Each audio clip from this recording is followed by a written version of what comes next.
A 52-year-old woman from Cornelius goes missing in 2008, and after several days, her roommate reports her missing. Police are able to quickly access her activity on the website Craigslist, and soon realize her disappearance may have to do with the man she had arranged to meet. A 39-year-old man in Raleigh lists a car for sale online and arranges to meet up with a prospective buyer in 2020. Because he told a friend his plans for the day, police quickly spring into action when he ceases communication not long after, hoping they can find him before it's too late. There is much to love about North and South Carolina, but the two states have also had their fair share of violent and senseless crimes over the years. From murders on the Blue Ridge Parkway, in the heart of big cities or sleepy college towns, and along the coastal waters, some of these stories may be new to you. Some may have happened in your town. Some may involve people that are still missing to this day. But all will leave you remembering to always be vigilant about the people you meet and the places you go. I'm Renee Robertson. Please join me for Missing in the Carolinas. Episode 114, The Murders of Bonnie Lou Irvine in Troutman and Andy Banks in Raleigh. Craigslist is a classified advertisements website that was created by a man named Craig Newmark back in 1995. It started out first as an email distribution list to his friends, featuring mostly events in the San Francisco Bay Area. People can browse the classifieds for job listings, housing options, items for sale, and personal ads. Unfortunately, over the years, it's also become a place where criminals have often sought out victims, alongside the many dating websites out there. It's not unusual to see a headline with the title, Craigslist Killer Identified, and there have been multiple crime documentaries featuring victims of the website. The two cases we're discussing today both have ties to Craigslist. In February of 2008, the roommate of 52-year-old Bonnie Lou Irvine, a Cornelius resident, reported the woman missing. Investigators with the Cornelius Police Department looked at her phone and email records and noticed her last communication was with a man named Bernard Lamp, who was going by the name George Lamp. She'd responded to an ad he'd placed on Craigslist earlier in the month. Irvine had also sent Lamp a link to a different website where she had posted more photos of herself. Police learned the website was popular with men seeking sex with prostitutes. Police in Troutman were familiar with the suspect. He had been arrested the previous year for abducting another woman he'd met online after they met up at a local convenience store. Irvine's sister told police that Bonnie Lou Irvine had been arrested for prostitution-related charges in the past. The Cornelius Police Department called in the FBI Safe Streets Task Force, which included members of the FBI, SBI, and Charlotte-Mecklenburg Police Departments to aid in the investigation. For 2 weeks, investigators kept an eye out for Irvine's car, which was still missing. When they spotted a Volvo matching the description, they ran the tag on it, discovering that it was registered to Bernard Lamp and was supposed to be on a Ford Contour he owned. They followed him to a service station in Troutman, and when he stopped, he was arrested for a violation of his probation. When they discovered he'd been staying with an acquaintance on Weathers Creek Road in Troutman, they visited the property. It didn't take them long to find an area in the backyard that looked suspicious. After executing a search warrant, a team began digging and came across a black plastic bag with human hair showing from one end. The FBI's evidence response team took over the scene for processing. Lamp was arrested and charged with the murder and first-degree kidnapping of Bonnie Lou Irvine, age 52. Irvine's body was found on a property that wasn't owned by Bernard Lamp. It belonged to a woman named Leslie Belkin, who had purchased land and had a home built on Weathers Creek Road. Belkin had also met Lamp through a personal ad on Craigslist, and they had chatted online for several weeks before meeting in person. She said he had stayed with her and her daughter at the apartment she was renting in Troutman during the construction of her home. He helped her move into the house when it was ready, and suggested he spend the night alone at her apartment after she moved out, so he could clean it. Belkin allowed Lamp to store some of his personal belongings in her detached garage at Weathers Creek Road and saw him burn some boxes and trash from the move in her backyard. At the time of his arrest, in March 2008, the editorial board of the Statesville Record and Landmark wrote an opinion piece titled Justice for Some. It read in part, This is not the suspect's first brush with the law, and Iredell County Sheriff's investigators are digging into his past to determine whether he committed other brutal crimes. Had a thorough investigation of Lamp's criminal background been conducted last fall, and the district attorney's office aggressively prosecuted an earlier criminal case against Lamp, Irvine might still be alive today. Lamp was charged with first-degree sex offense, first-degree kidnapping, and a misdemeanor assault on a female on October 8th, after abducting a woman he met at a convenience store in Troutman. They had met on Craigslist, and after they met in person, the woman said Lamp pulled a knife on her and forced her to drive to a truck stop off Interstate 77. He attempted to rape her, but she escaped from the vehicle and flagged down help. Those are serious charges and warranted serious prison time. Instead, Lamp skated with probation after accepting a plea to misdemeanor charges of assault and crimes against nature. Prosecutors dropped the more serious felony charges, which carried up to 18 years in prison. District Attorney Gary Frank defended the deal, which was influenced by the fact that the victim was a prostitute. Bonnie Lou Irvine was reportedly in the same line of work. Bernard Lamp remained incarcerated until his trial began almost 6 years later. Digital forensics played a large part in the trial. One of the witnesses for the prosecution was William Powell, the Director for Customer Service and Law Enforcement Relations for Craigslist. He shared that Bernard Lamp had placed 3 separate ads on the site. The first one, placed on February 10, 2008, was listed under erotic services and said he was seeking female companionship. He described himself as a good-looking professional male. The second ad was placed on March 2, 2008, and it was seeking a mechanic. He said in the ad that he was using his girlfriend's Volvo and needed help regarding the car's alarm system. Lamp explained the alarm had gone off and he had used the remote to stop it, but then he couldn't use the remote to get into the car. The Volvo was actually Irvine's car. The third ad Lamp placed on Craigslist, March 13, 2008, was also seeking a female companion. Prosecutors also called several different members of the FBI to the stand to discuss evidence they had uncovered during the investigation. Police had discovered some women's clothing in the garage of Leslie Belkin's home where Lamp was storing some of his things. Material found on the clothing appeared to be blood, but the amounts were so small they couldn't conclusively confirm what it was. Analysts also tested hair found in the plastic bag Irvine's body was wrapped in, and hair from a black purse found in the trash of Lamp's brother's home. The hairs were not a positive match for either Irvine or Lamp. Neighbors of Leslie Belkin's had seen Lamp driving the victim's Volvo and noticed him emptying something wrapped in a blanket or tarp out of the back of the car and into the garage the night after Irvine went missing. On February 6, 2014, a jury found Bernard Lamp guilty of the first-degree murder of Bonnie Lou Irvine. They took 3 hours and 40 minutes to deliberate over 2 days. The state of North Carolina decided to seek the death penalty, and the judge began a hearing with the attorneys to see what factors the state wanted to present in support of the death penalty. The jury was not present during the discussion. The judge ruled that the kidnapping conviction in the other Iredell assault case could not be presented as a factor, but Lamp's previous crimes in Virginia and Ohio could. Lamp blew up during the hearing, said he didn't want his attorneys to speak for him, wanted to represent himself, and claimed innocence in the murder of Bonnie Lou Irvine. Lamp didn't end up firing his attorneys, and they represented him in his sentencing hearing. District Attorney Sarah Kirkman and Assistant District Attorney Carrie Nitsu asked for the death penalty, explaining that Lamp's 3 prior felony convictions showed a pattern of violent behavior.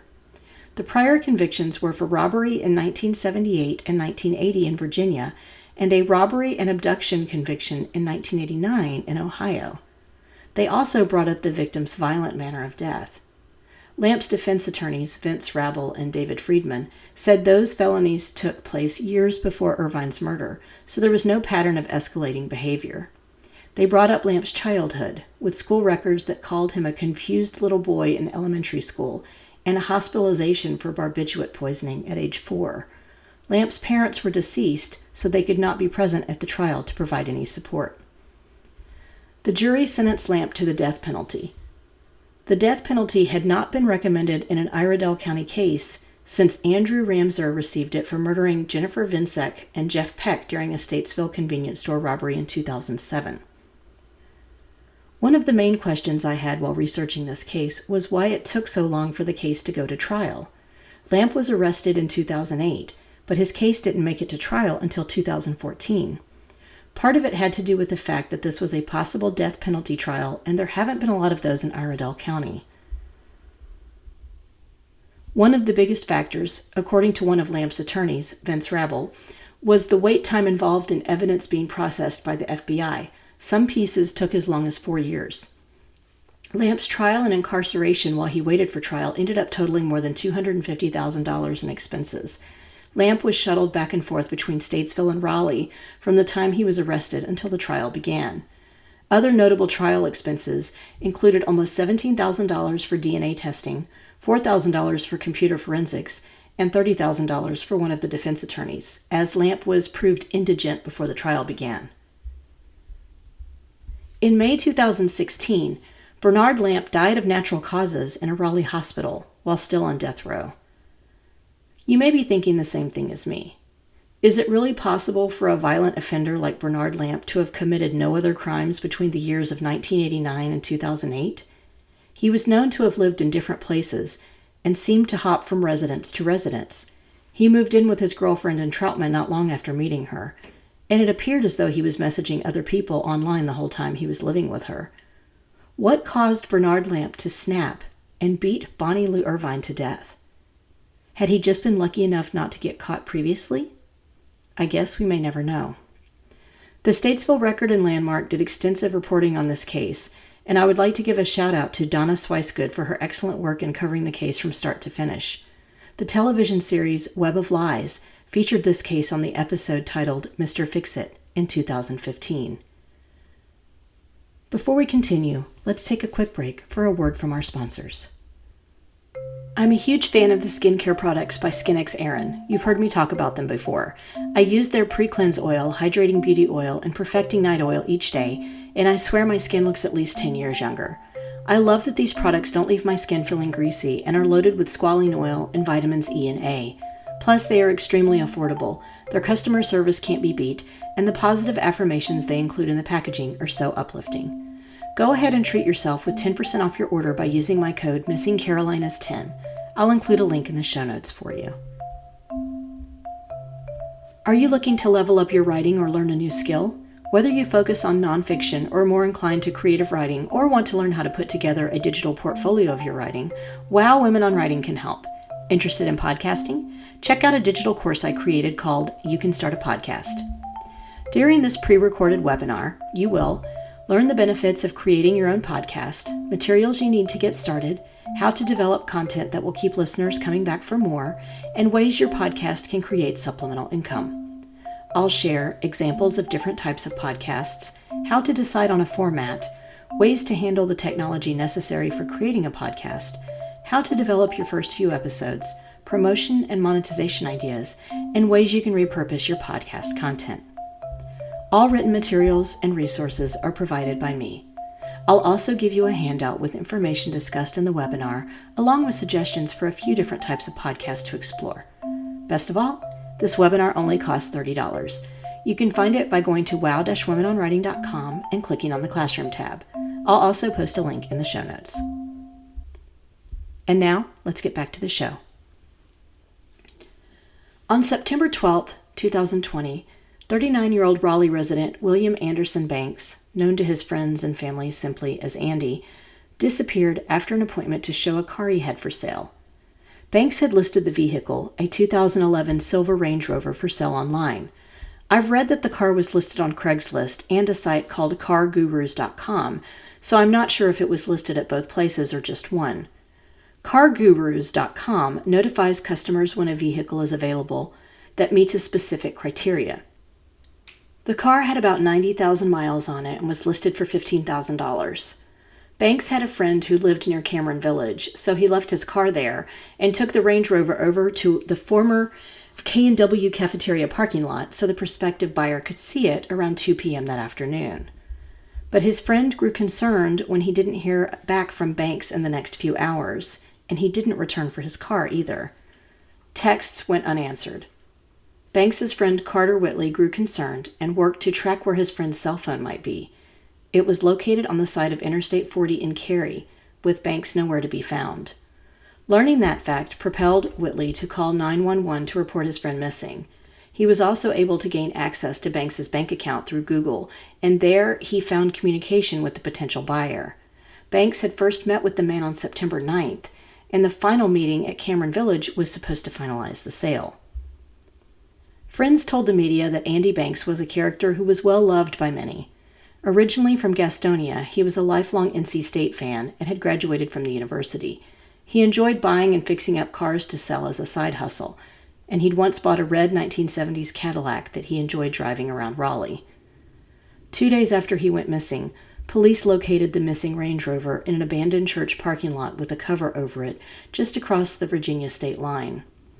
Not long after, they told the media that based on the evidence they were gathering, Banks's case was likely a homicide.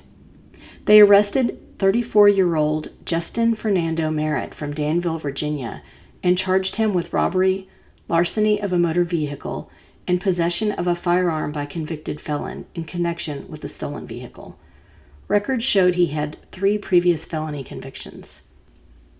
5 days after he went missing, the body of a man later identified as Andy Banks was located in Tallgrass in Chatham, a town just north of Danville. An autopsy showed he had been shot in the back 5 times. On Friday, September 18, 2020, Banks's friends and family gathered for a vigil in the parking lot where he had been abducted. Approximately 200 people were in attendance, and speakers took turns telling stories about their friend, such as the fact that he always knew where to find the best beer specials on a Sunday afternoon and knew how to live the good life on Chase Rewards points. They recounted how loving, kind, and generous he was, and how he would help people move into homes and offer to watch their kids, including making trips to Subway, Starbucks, and McDonald's. Friends emphasized that Andy knew how to live life to the fullest, and he wouldn't want anyone to lose faith, even in the wake of his senseless death. Merritt's trial began 2 years after the murder in Wake County. Banks's friends and family packed the courthouse each and every day, showing their love and support for him. Computer forensics had quickly connected Merritt to the potential sale of the car and the meetup in the K&W parking lot.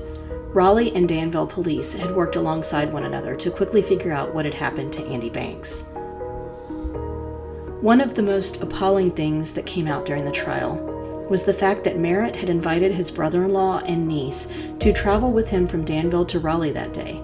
His brother-in-law testified that they had taken his mother's vehicle for the trip. When Banks arrived in the Range Rover, Merritt got out and went to the SUV to take a test drive. The brother-in-law and niece waited behind. When Merritt returned with the Range Rover about a half hour later, Banks was no longer with him, and Merritt didn't explain where he was. Police believed Merritt had pulled out a gun and shot Banks at close range sometime during the test drive. He was crouched towards the passenger side door, likely trying to get out of the vehicle. The gun was so close to him that it singed the raincoat he was wearing at the time. Police found blood on the front seat, along with bullet holes, spent shell casings, and cleaning supplies when they searched the car. Someone had attempted to clean up blood on the front passenger seat. After he murdered Banks, Merritt then used his phone to figure out how to return to the K&W parking lot. He likely pushed Andy Banks's body down into the front floorboard of the SUV so his brother-in-law wouldn't see it when he returned to the parking lot to say the transaction was complete. He then drove the Range Rover back to Danville and placed Banks's body on the side of the road where police later found it. Investigators discovered Merritt had texted Banks around 3:14 p.m. saying, "Thanks for letting me check out the Range again, man. Sorry we couldn't agree on a price. I'll send you the guy I was telling you about info when I get back." Police believed that Banks was already dead when that text message was sent to his phone, and Merritt was trying to cover his tracks. Merritt's defense attorneys admitted that their client was guilty, but said the murder was not premeditated. They asked why Merritt would have used his real identity when communicating with Banks if he planned to rob and murder him. I think that's a question a lot of people had when they heard about this case. Merritt declined to take the stand in his own defense. His attorney did not present any evidence to try and persuade jurors of his innocence. Instead, she used her 10-minute closing argument to claim that Merritt had simply panicked when he killed Andy Banks. A jury took 4 days to find Merritt guilty of first-degree murder, and the judge sentenced him to life in prison. He then made a statement and addressed Andy Banks' family, saying, "I would like to apologize to you guys for any hurt, any pain, any sorrow or anguish that I've caused you. Please hear me when I say this was never my intention. Never was. I just want to say I'm so sorry. So sorry." Andy Banks' family members also offered their victim impact statements. His father, Bill Banks, said, "Forgiveness, if you understand, is not for the individual. It is for the self not to have hate. I will get there, but at this moment I cannot truthfully tell you that I am there." His mother said, "For whatever it is worth, I, Andy's mama, forgive you. I do this not in my own strength, but in the power of the Holy Spirit that enables me to." This case is frustrating because, by all accounts, Andy Banks did a lot of the things right when he set up the meeting to sell his car. It was something he had done in the past with no issues. He had already met the buyer once and obviously felt comfortable meeting him again. He chose a very public place with a lot of traffic and people nearby for the second meeting. He told a friend where he was going. Unfortunately, Merritt abused his trust and decided a $15,000 car was worth taking a life for. This brings us to the conclusion of this episode of Missing in the Carolinas. If you enjoyed this episode, please do me a favor and give it a 5-star rating wherever you listen to your podcasts. If you'd also like to support the show in a small way, you can buy me a coffee over at buymeacoffee.com, Renee Robertson. I currently don't receive any compensation for this podcast, so every little bit helps me continue producing new content. We're also on Instagram, Facebook, and YouTube, so please like our pages and get started on a discussion of the missing people profiled on the show. Do you know of a missing persons case in North or South Carolina that you think should be covered? Email me at missinginthecarolinas@gmail.com with any details you can share. Thanks so much for listening.